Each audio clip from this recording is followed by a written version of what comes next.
What is going on, everybody? It's Jets Central coming back with some breaking New York Jets trade news that just went down. A quick little side note, I'm uploading the Jets-Jags recap video, as we speak, so that should be up within the next half hour to an hour. Didn't really recap the game that much. It was just kind of me ranting and talking about Gase and the offense and the offensive line and whatnot.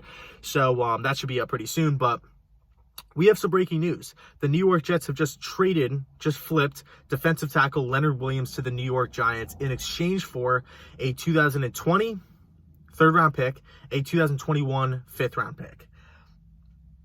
Great deal for the Jets. This is a guy who just clearly does not want to be there. A guy who we're still waiting for, as Jets fans, to take the next step. He never did.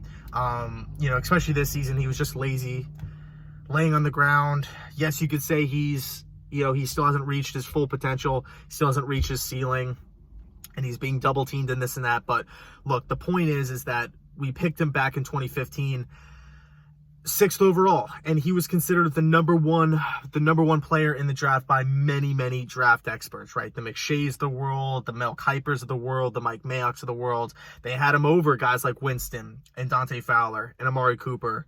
Who else was in that draft? Brandon Scherf, Marcus Mariota. So really, when the Jets picked him, it was kind of one of those things where it's like, okay, brand new head coach, brand new GM. We're sitting there at 6, and we have the number one player in the draft just sitting on the board still. We don't need another defensive lineman, but we took him anyway. So I can understand the logic behind it. Because, you think about it like this. If Myles Garrett were to fall to the 6th overall pick, you kind of have to take him because he's the best overall player. And that, at the time, Leonard was the best overall player in the draft. But here's the deal. He never got any better, really. Like I said before, as Jets fans, we're kind of waiting for him. When's he going to take that next step? When's he going to become or turn into that Pro Bowl dominant force on the defensive line that we were sold on by the major sports media outlets? When was he going to take that next step? When was he going to be able to be a dominant run stopper? When was he going to be able to cause internal pressure up the middle? Never really happened. Never really blossomed. I think part of that's on Leonard. I think part of that is on the coaching staff. And it sucks. It really does suck. But we got a third-round pick in return for him. That's starter material. It's up to Joseph Douglas now to turn that pick into an actual decent player. We have John Idzik and Mike McKenna have been complete abominations as far as picking players. As far as that realm is concerned, horrible.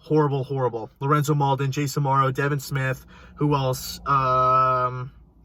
Christian Hackenberg. I could go on and on. John Idzik was horrible. Geno Smith, D. Milliner, Sheldon Richardson's not on the team. Muhammad Wilkerson's not on the team.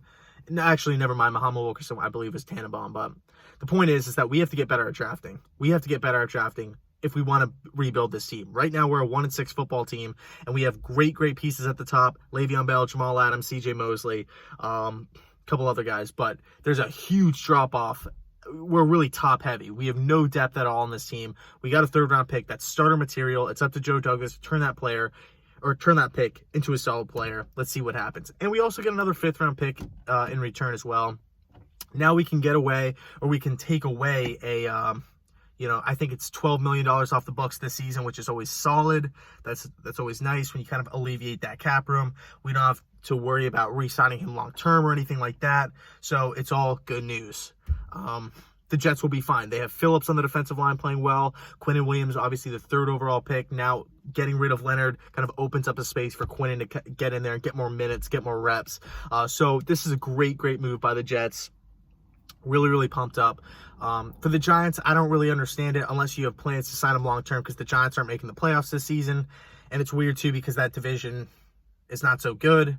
Cowboys are kind of sketchy. Eagles are kind of sketchy. The Redskins aren't doing anything. So if you're the Giants, he does fit the system, that 3-4 system that Betcher likes to run. But overall, if you're the Giants, you got to re-sign him long-term, or you basically just gave away draft picks. Why trade for a guy for half a season remaining and you're not going to make the playoffs? So it is what it is. Let's see what happens with on that front. But Jets made out pretty well. 3rd-round pick, I like it. Another pick in Joe Douglas's tool belt in his arsenal that we can now use come April. So I'll leave it there. Let me know your thoughts down below in the comment section. And as always, thanks so much for watching, and go Jets.